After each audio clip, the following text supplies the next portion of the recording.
Let's flash back to 2016. Tragically, 4 people died at the Thunder River Rapids ride at Dreamworld.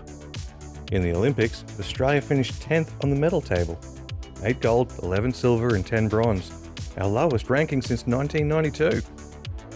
But Brisbane man in his underwear lifted all of our spirits. But mate, all I had was me jocks on. I was chasing him up the straight and I'm just like, mate.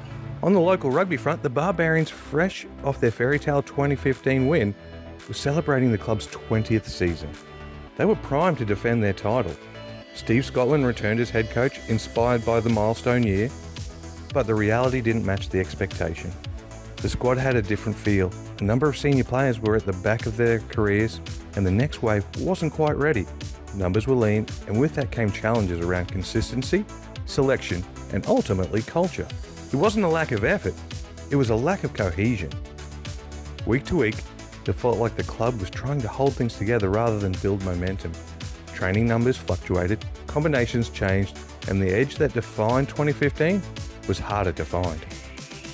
Through it all, one constant stood out: Shane Tahuya. In reserve grade, Tahuya did the hard yards, often pulling together a side each week through sheer persistence and commitment. It wasn't glamorous, but it was critical. Without that effort, the wheels could have come off entirely.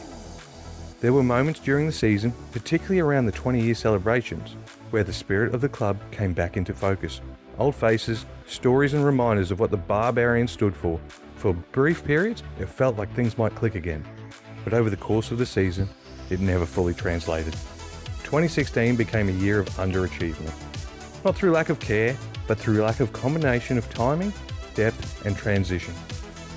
Coming off the highs of 2015, it was a step back, and a reminder that success doesn't carry over automatically. Sometimes you have to rebuild it, and that's exactly what 2016 made clear.